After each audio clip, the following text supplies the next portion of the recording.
And in sports, the Phillies and pitcher Zach Wheeler have agreed on a 3-year, $126 million contract extension. The 33-year-old right-hander was entering the final year of a 5-year, $118 million contract. Pick things up in the second period. Bears on the power play when Garrett Rowe rips this shot from the point, beating Jet Greaves, and the Bears take a 1-0 lead. But just like Thursday night, Cleveland's David Jiricek sent the game to overtime by scoring with just 90 seconds left in the third period. And just like Thursday night, it was the Bears who won it in the extra period. Pierrick Dubé beats Greaves with this wrist shot at the 11-minute mark of overtime. And the Bears take game 2 by the score of 3-2. They lead the best-of-7 series 2-0. Things up midway through the fourth. Panthers now down 27-19 when Eli Holstein hits Desmond Reed over the middle. He splits the defense, and he is out of here. 56 yards to the house. That cuts the score to 27-25. However, Pitt missed the 2-point conversion. Game 2 of the World Series was last night in L.A. Freddie Freeman's walk-off grand slam made history in Game 1, and the Dodger bats got going early last night. Bottom of the second,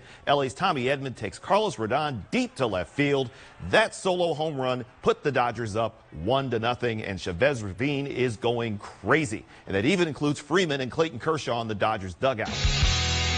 And in 2006, Mannheim Central's Graham Zug passed up some scholarship offers to become a preferred walk-on at Penn State.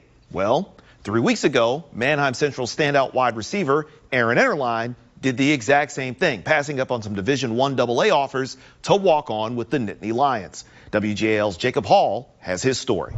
And this afternoon at the Meadowlands, it's the 3-2 Philadelphia Eagles playing their first divisional game of the season against the 2-4 New York Football Giants. And this will mark the return of former Giant and Penn State running back Saquon Barkley to MetLife Stadium.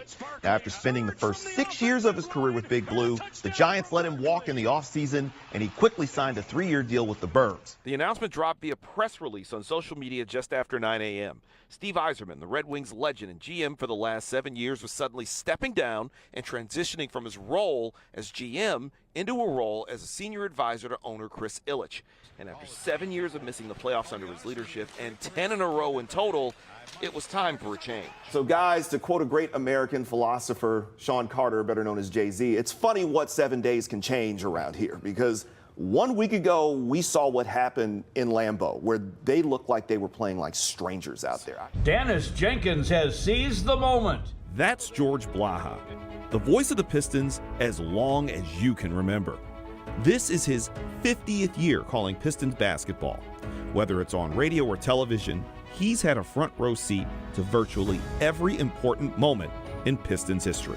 How can you be lucky enough to end up broadcasting a team you've been following since you were 9 or 10? When it comes to grass, this man knows exactly what he's talking about. Start worrying about their footing or start worrying about how a ball's going to bounce, that's when we start to have the problem. They're 2 words that have served as a battle cry at Pistons home games for a quarter century. It's endured the test of time, but according to the man behind the phrase, it almost didn't happen. Her smiling face is a big part of the Comerica Park experience.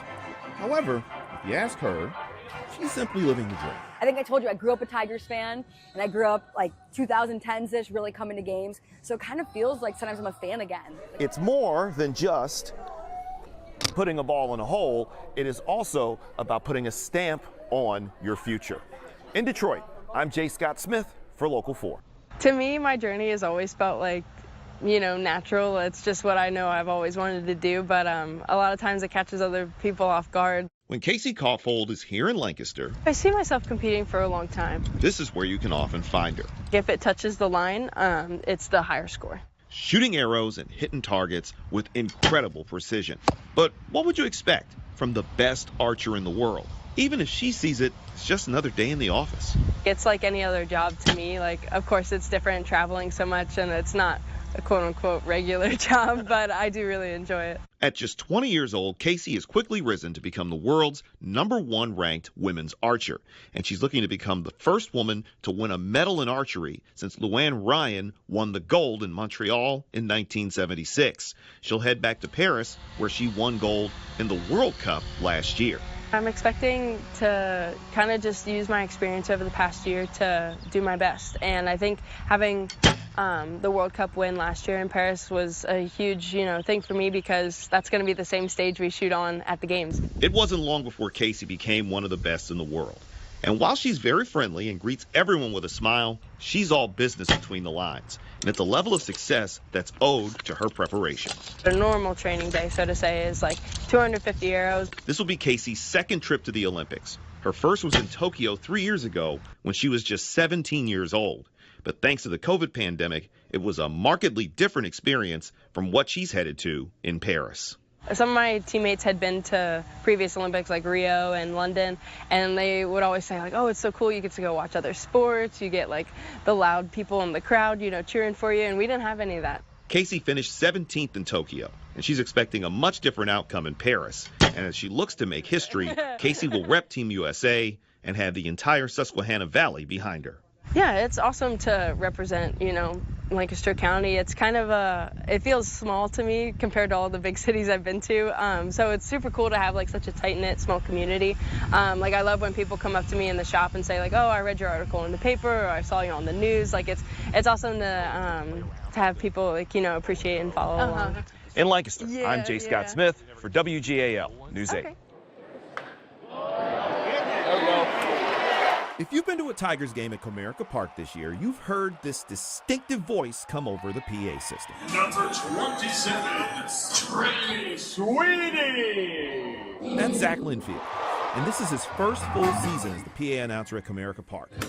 Number 31, Riley Green. And if you think he looks a little young, well... I gotta ask, first question, what is your birthday? What day were you born? March 12th, 2001. Yeah, you heard that correctly. So you were born almost 1 year after this stadium opened. Yeah, the stadium was born in 2000, and I came there shortly thereafter. He's part of the first generation that grew up with the Tigers only playing at Comerica Park.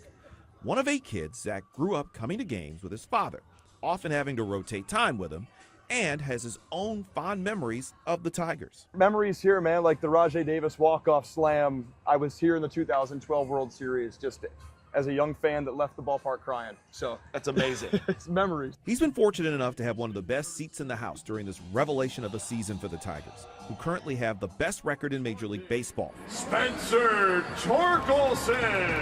He thrives off the energy of the crowd. The fans, man.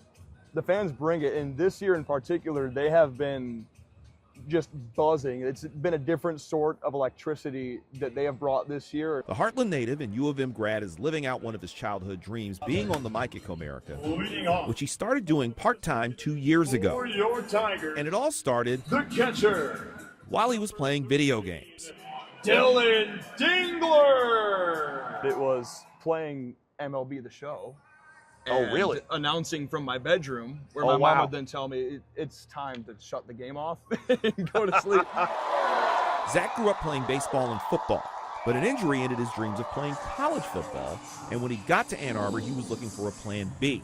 He found it when he was a sophomore at U of M, when he took a chance and cold called retired Tigers PA announcer Bob Vergils, the current PA announcer for U of M men's basketball, sparking a relationship that continues today. I got connected with him and just said, the jobs that you have now are something that I aspire to eventually become.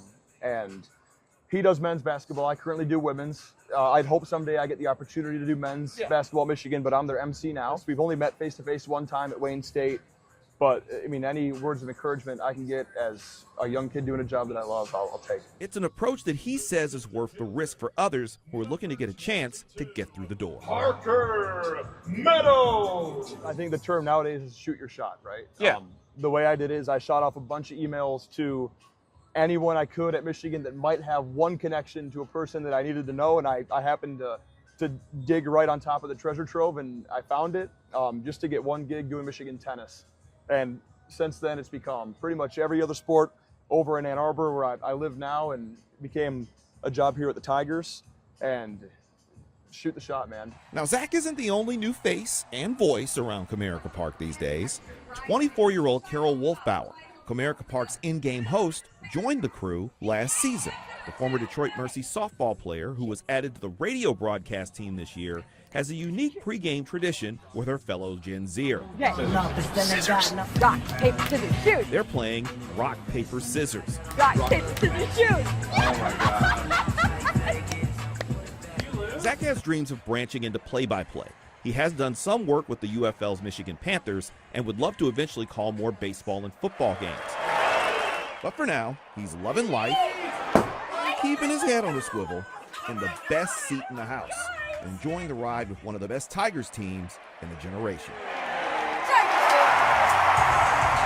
I tell everyone when they ask me what the job is like, I just tell them I'm lucky that I'm a baseball fan that gets to sit in one of the coolest seats in any ballpark ever, and I get to be a part of the game day experience pretty much just as a fan with a much louder microphone. Thank you for joining us tonight at Comerica Park.